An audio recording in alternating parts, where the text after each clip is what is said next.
এই দলটা এখন এমন একটা পর্যায়ে গিয়েছে যখন তারা লিও মাঠে থাকুক বা না থাকুক একই রকমের খেলা উপহার দিতে পারে। এমন কথাটা আর কারো নয়, খোদ আর্জেন্টিনার কোচ লিওনেল স্কালোনির। 2018 বিশ্বকাপের পর যখন দায়িত্ব নিয়েছিলেন তখন মেসি ছিলেন স্বেচ্ছা নির্বাসনে। শুরুতে সাম্পাওলির রেখে যাওয়া বিক্ষিপ্ত আর্জেন্টিনাকে ঠিক করেছেন, এরপর মেসিকে এনে সেটাকে দিয়েছেন পূর্ণতা। তরুণ কোচ লিওনেল স্কালোনি এরপর পার করেছেন 7 বছর। সাফল্যের গল্পটা সবারই জানা, 4টা শিরোপা, যার মাঝে আসছে বিশ্বকাপটাও। আর সব শিরোপার মাঝে মূল মধ্যমণি ছিলেন লিওনেল মেসি, যিনি বরাবরই গড়ে দিয়েছিলেন পার্থক্য। সর্বকালের অন্যতম সেরা তারকার উপর নির্ভর থাকাটা দোষের নয়, আর্জেন্টিনার ক্ষেত্রেও হয়নি। তবে দিনে দিনে মেসির বয়সটা বাড়ছে।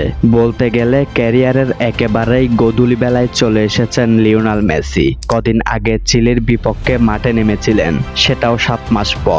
ইনজুরি তাকে এখন বারবার পিছিয়ে দেয়। অথচ ইনজুরি আর লিওনেল মেসির সম্পর্কটা কখনোই খুব কাছাকাছি ছিল না। মেসি নিজেও হয়তো এখন জানেন লাতিন অঞ্চলের প্রচণ্ড শারীরিক ফুটবলের সঙ্গে পাল্লা দেয়া কষ্টকর। নিজেকে তাই কিছুটা বাঁচিয়ে রাখতে চান 2026 বিশ্বকাপের জন্য।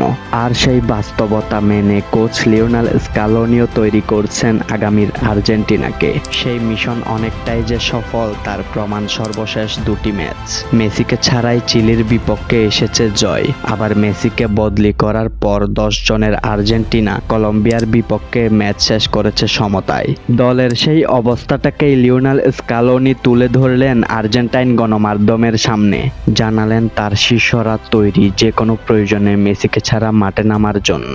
এই দলটা এখন এমন একটা পর্যায়ে গিয়েছে যখন তারা লিও মাঠে থাকুক বা না থাকুক একই রকম খেলা উপহার দিতে পারে। তবে কি এভাবেই শেষ হয়ে যাবে লিওনেল মেসির অধ্যায়? লিওনেল মেসি আন্তর্জাতিক ফুটবলকে বিদায় জানিয়ে যখন অবসরে যাবেন তখন লিওনেল মেসির খেলা কে কে মিস করবেন অবশ্যই আমাদেরকে জানিয়ে দিবেন।